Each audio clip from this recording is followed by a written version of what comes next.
जय ठाकुर जी। रामावत ज्योतिष सलाह केंद्र में आपका हार्दिक स्वागत है। आज आप जानेंगे पितरों की शांति के लिए घर में पितरों की तस्वीर कौन सी दिशा में लगानी चाहिए, वह क्या क्या सावधानी रखनी आवश्यक होती हैं। ऐसे कुछ 5 नियम आज आप विशेष इस वीडियो के माध्यम से जानेंगे। पितरों की शांति के लिए बहुत से उपाय किए जाते हैं, लेकिन वास्तु के अनुसार महत्वपूर्ण कुछ नियम होते हैं पितरों के लिए। पितरों के लिए पहला नियम, घर में पितरों की पूर्वजों की तस्वीर लगाने से पहले एक बात का हमेशा ध्यान रखें कि घर के मंदिर में देवी देवताओं की तस्वीर के साथ पितरों की पूर्वजों की तस्वीर कभी नहीं लगाएं। इस बात का विशेष ध्यान रखें। पितरों की तस्वीर हमेशा अलग ही लगानी चाहिए या अलग ही रखनी चाहिए।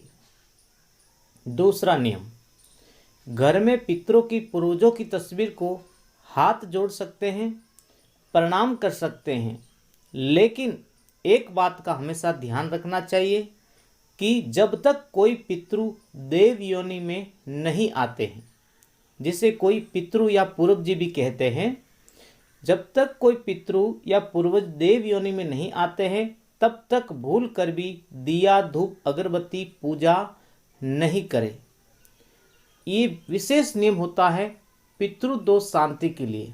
क्या होता है, किसी भी घर में पितरों की तस्वीर तो लगाई हुई होती हैं, पर भावुक होकर अपने पितरों की पूर्वजों की तस्वीर देवी देवताओं के साथ रख देते हैं या अलग कहीं पर रखी हुई होती हैं, तो वहाँ पे भी अगरबत्ती और दिया धूप करने लग जाते हैं। इससे क्या होता है कि वो पितृ मुक्ति के लिए या मुक्ति के मार्ग पर होते हैं और उनका मन भटक जाता है और उनका मन भटक कर वापस इस मोह माया में पड़ जाता है, और जिसकी वजह से वह फिर उस परिवार को परेशान करने लगते हैं और परिवार में अशांति आ जाती है। इसके लिए ध्यान रखें कि पितरों की तस्वीर को कभी भी दिया धूप या पूजा नहीं करें। हाँ, जब पता लगता है कि वास्तव में आपके घर के कोई पितृ है जिनकी मुक्ति नहीं हुई है और वह आपको कुछ ऐसा अनुभव करा रहे हैं, आपके घर में कुछ ऐसा महसूस हो रहा है, आपके स्वप्नों में आ रहे हैं, या किसी के द्वारा आपको पता चला है कि आपके घर में कोई पितृ देव योनि में है, तो किसी के परामर्श से उनकी पूजा कर सकते हैं। उनका पूजा पाठ विशिष्ट स्थान पर बिठाकर प्रारंभ किया जाता है।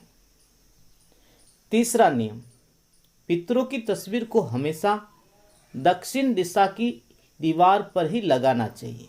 इस बात का विशेष ध्यान रखें कि पितरों की तस्वीर हमेशा दक्षिण दिशा की दीवार पर ही लगाई जाती है।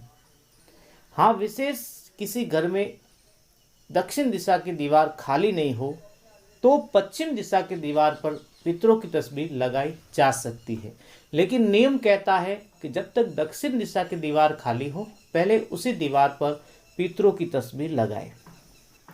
इसके साथ में एक बात का और ध्यान रखें कि पितरों की तस्वीर को लगाते समय दीवार पर जब हम पितरों की तस्वीर को टांगते हैं तो उस तस्वीर के नीचे लकड़ी की पट्टी अवश्य लगाएं।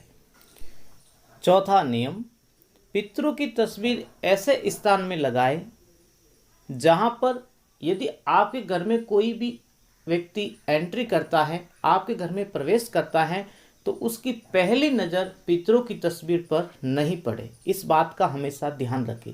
वास्तु के अनुसार जब कोई व्यक्ति घर में प्रवेश करता है, उसकी पहली नज़र पितरों की तस्वीर पड़ती है तो नकारात्मक विचार उनके मन में आते हैं। इस बात का हमेशा ध्यान रखें। घर की मुख्य दरवाजे के सामने पितरों की तस्वीर नहीं लगानी चाहिए। पांचवा नियम, यदि आप पितरों की तस्वीर को माला हार पहनाना चाहते हैं तो चंदन का हार मार्केट में मिलता है, तो चंदन की लकड़ी का हार पितरों की तस्वीर को पहनाया जा सकता है। यही पितरों के लिए शुभ रहता है। ये सभी नियम पितरों को शांति देते हैं और पितृ दोष से मुक्त रखते हैं। वह पितरों का शुभ आशीर्वाद हमेशा इस नियमों के पालन करने से मिलता है। आज के लिए बस इतना ही। मिलते हैं अगले वीडियो में ऐसे ही नई जानकारी के साथ। इस चैनल को लाइक शेयर अवश्य करें। जय ठाकुर जी, जय श्री बालाजी।